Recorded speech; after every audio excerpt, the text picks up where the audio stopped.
Splits, raw output, gold, zero point 0.5, mainline, RPG.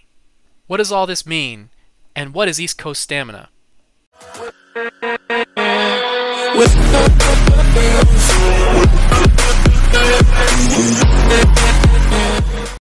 Welcome back, everybody.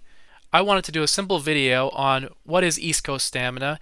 I also wanted to overview what the different tournaments are and how each one is a little bit different. Now, the guy behind East Coast Stamina, ECS, is Archi. A lot of people, including myself, mispronounced his name and said it Archi, but it really is pronounced Archi. Archi's real name is Ian, by the way, so if you hear me refer to Ian, it's the same person. Now, several months ago, I had the privilege of meeting Ian in person. He DM'd me out of the blue and said that he was traveling on his birthday and said that he wanted to stop by. I was really surprised when he got here because he was like a foot taller than me. I gotta say though, he was a little bit overbearing in person. Just an example, he would pin me against a wall with one arm like in an anime, which got a little tiring because he did it every time he spoke. And I mean, most of the time that I ever said anything, he would just look back at me and say, pathetic. But I did enjoy his company, and while he was here, he told me a lot about how ECS works, so I wanted to share that with you today. The term East Coast Stamina seemed to start from this photo that Ian had somebody take in Harrisburg, where he captioned it, East Coast Stamina. And I guess Phil thought it was funny, and Ian kept saying it, and that's kind of how it started. Back in the day, a long time ago, Mad Matt was releasing his tachyon packs. And these were, really pushing boundaries for speed and what we would call foot speed today. Archi felt that it was adding difficulty, but only in one spectrum. You have foot speed and then you have stamina, which is, the longer, more dense songs. So Ian felt a little bit like there was a gap and there wasn't enough content in that area. Some longer stuff like that did exist. One of his packs, Disbalance II, existed at the time, but it wasn't really like pushing the boundaries of what the hardest songs were. That was really reserved for foot speed at the time. It wasn't until Disbalance III that there were stamina charts that were like above a 16. So back then, the only way to play the hardest stuff was to get into foot speed. At some point, Archi and his crew became friends with Mad Matt, and Matt ended up incorporating some of those harder stamina songs into Bearpocalypse, which was a very popular ITG tournament for the highest levels of play. So this was around 2012. Some of the best hard stuff players were there at the time. After this tournament, Archi was so inspired by Bearpocalypse that he ended up creating his specialty tournament, which was called East Coast Stamina, and that became ECS 1. He held ECS 1 in his garage in Maryland. The format for this tournament was each player would do the Hold Your Color Marathon as their first set, and then Gate Openers and every Stamina 17 as their second set. And I mean every Stamina 17. At the time, there was only a handful of them. Alright, I know this is a lot of background, but I'm going to spin off on one more tangent and talk quickly about ECS hats. When you talk to like an OG stamina player, especially if they're from the East Coast, they probably have an ECS hat. An ECS hat is a hat that says ECS on it. And, when I was getting into stamina, I was like, everyone was talking about these, and I really didn't understand what they were. So here's the background on that. Archi and Mike and his crew, they wanted something to kind of signify their little group. Somebody had the idea of like earning one of these hats. And the way you earned one of these hats, you would essentially pass everything from ECS 1, which is the marathon and all those original 17s. So originally it was just like, Archi and his friends just wanted to make these hats, but it sort of became this like challenge of like, okay, if I go and pass the boss level stuff from ECS 1, then I qualify for a hat. So years and years later, you would go to Archi and be like, hey, here's all my passes, I did everything. And then the next time you were at an ECS event with him, he would walk over to like a Lids or something, and you would customize an ECS hat. And each ECS hat was customized a little different. So it was kind of like a fun little tradition. Please don't go asking Ian to make you an ECS hat. He doesn't do that anymore because of a lot of changes in stamina and pad technology and form and all sorts of things. It's a lot easier now to pass all those songs. So, I mean, really, so many people would qualify for an ECS hat. So it's not really something that he does anymore. But I think it's still an interesting challenge as somebody who's learning stamina and is coming up to speed. Putting that checkbox of like getting your ECS hat achievement, I think is a pretty cool thing to do still. So anyways, that's kind of like how ECS 1 came about, and then from there they just got a lot more popular. And over time they went from being invite only to public with qualifications. Eventually Bearpocalypse, which was the high level mostly foot speed tournament, eventually that ended. Since then, a lot of the ECS stuff has incorporated more foot speed, so the event kind of has a broad range now. That said, I'm not really a foot speed player, so maybe somebody who is would disagree with that assessment. Today, the ECS tournaments are a big collaborative effort from a lot of different people. There's people who are, making artwork or making new step charts, syncing step charts, resyncing and restepping old step charts. But behind the scenes, Ian is really driving everything behind ECS. Not only does he build, curate, and plan all the ECS events, including things like StaminaCon, which are, in person, but he's also running the Stamina Nation Discord.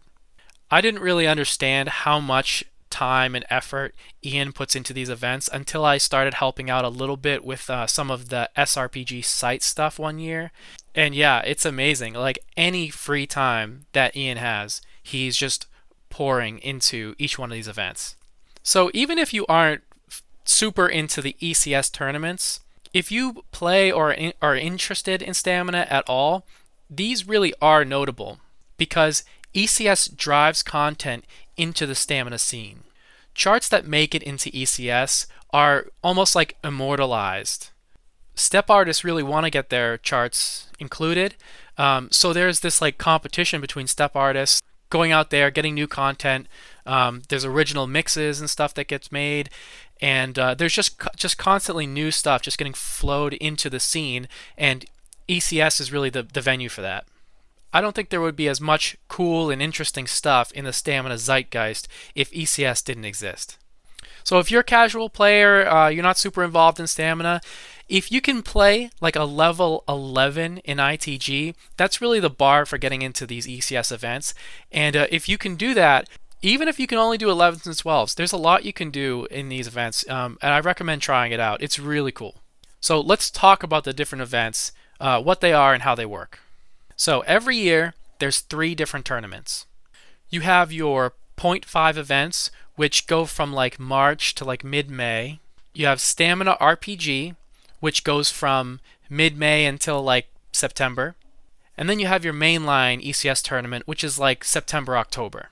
When the 0.5 events start every year, we call that the start of Stamina season because it really kicks off all of these events. People who have been, they've been taking time off of Stamina to go play other packs or just take breaks, they kind of go through this process of de-rusting in the 0.5 event. Each one of these types of tournaments has their own rules, but you can always find a detailed version of these rules on the main webpage of each one of these events. The event that's going on at the time that this video is being recorded is ECS 10.5.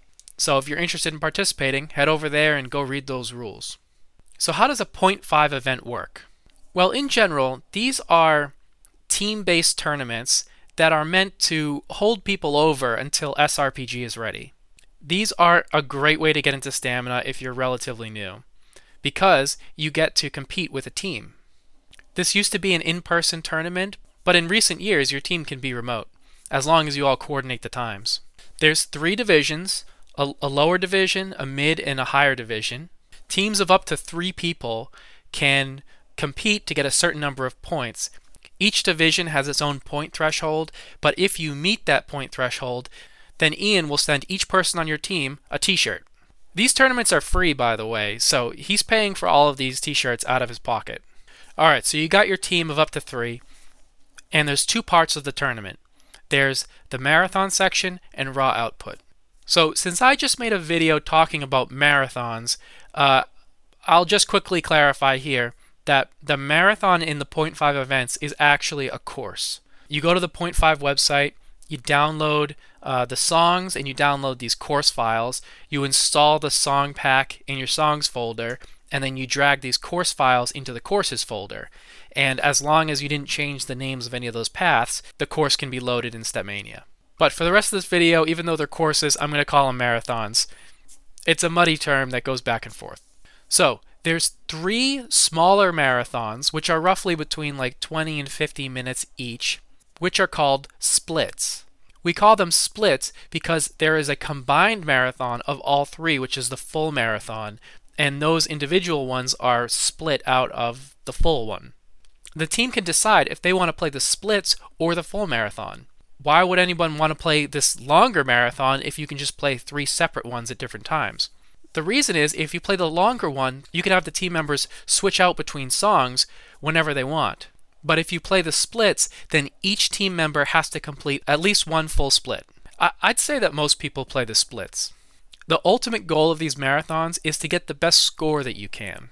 For the Point 5 tournaments, the easiest way that you're going to get points altogether is through the marathon. The marathon is weighted relatively highly compared to the raw output, so you can get more points with less effort by doing well on the marathon. Put it that way. With the marathons, you can take as many attempts as you want. If you don't like the score you got in the marathon, just play it again another time. So those are the marathons, but what about raw output? Raw output is when you and your teammates try to pass as many difficult songs as you can in a 4-hour period. In this part, the score doesn't matter at all. All that matters is that you pass the song, and you can't get any points for passing the same song twice. To make this even harder, you only get 1 shot to do a raw output set. So as soon as you declare to the ether, I'm doing my raw output set, and you attempt it, that's it. If anything goes wrong, you got to deal with it. So when you attempt your raw output, you got to do a little bit of planning and make sure that you have, some Gatorade, change of clothes, some powder, a snack. Anytime not spent playing and passing, you're not accumulating points.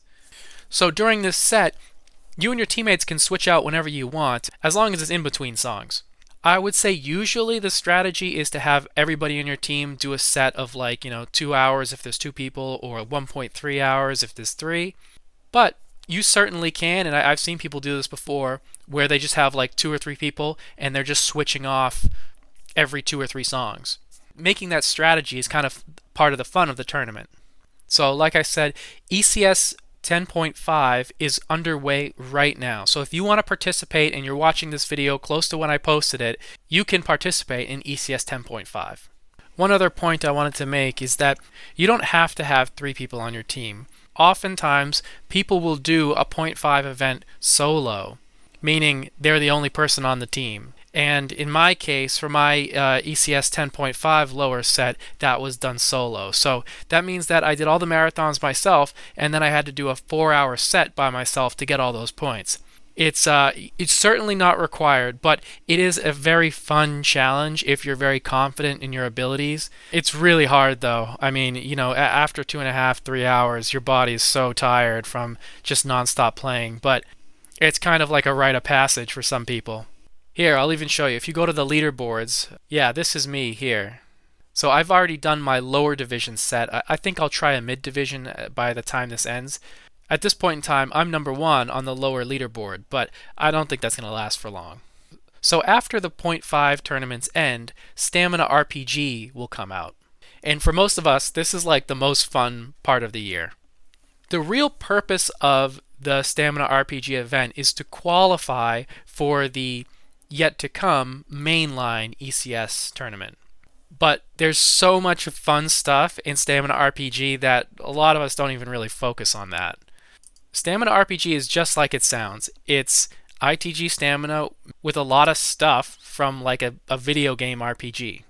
There's a base pack of songs that you'll download, but there's a huge amount of content that you get by leveling up and unlocking and completing quests. The quests have their own lore associated with them. They're all very well written. I'll show an example of one. So you're going through and you're completing quests and you're unlocking stuff, and it's very interactive. And every time you play, you have more content available because you unlocked more stuff last set. And there is this giant leaderboard of everyone playing, and there's hundreds of people, and it's like a race to get to the top and then stay on the top. But it's not only like, the absolute best stamina players or the best foot speed players. There's like different leaderboards. There's like the most accurate person, and each one of those people gets a little crown on their profile that they can hold and defend.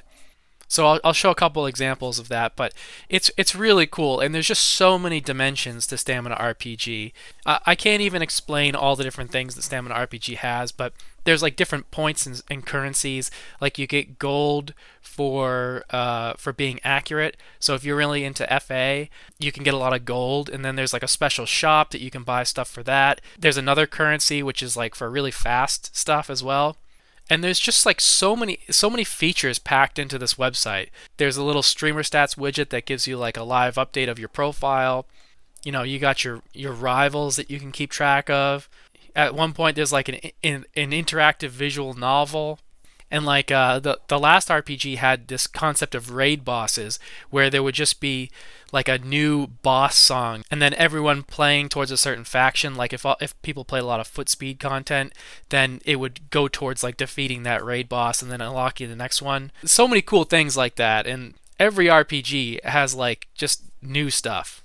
So you're playing this interactive game in every set for like months. So originally it was a little bit annoying to go in there and put in your scores to this website.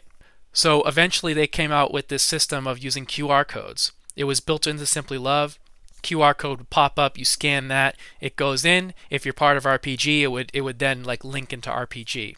Last year, Archi, Tej, and Natano, they made that process so it was automatic and built into Simply Love. I have a video kind of like just demoing that, but essentially the GS launcher would download all of your unlocks for you and unzip them and put them in the folder. It would submit all your song scores automatically, and inside Simply Love, after the song, it would show you, what you unlocked and what changed on the site. It was really slick.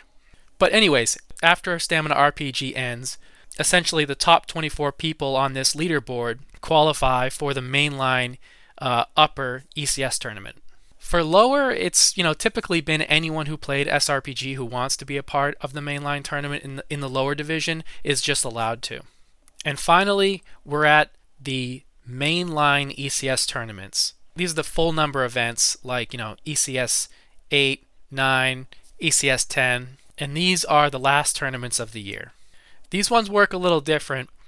Usually TGUSB will make a bespoke Stepmania theme specifically for the tournament. So you install this theme. If you qualified for ECS, then your profile will be like baked into the theme. All of the items you have are baked in there as well. As you play the tournament, you can select the relics that you gained, and then you can get like special point bonuses and other things that you earned in Stamina RPG. Just like the 0.5 events, there used to be 2 divisions, now there's 3, lower, mid, and upper. But there's also a separate leaderboard for girls. With the mainline events, there's a marathon and a time set.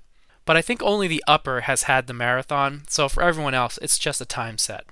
The marathon, by the way, is mixed every year by REMS, so it's like a completely new piece of music. It's kind of an event when REMS posts the link for this premiere on YouTube. The time set has all these complex rules, so that's why the custom theme for the tournament comes in handy. Users have a certain amount of break time, which is like the time in between songs. But there are relics that can give you an extra 30 seconds of break time, and so to keep track of that would be too difficult without the theme. Now I also want to mention that for ECS 8, that was held in a hotel in Maryland at what was called StaminaCon.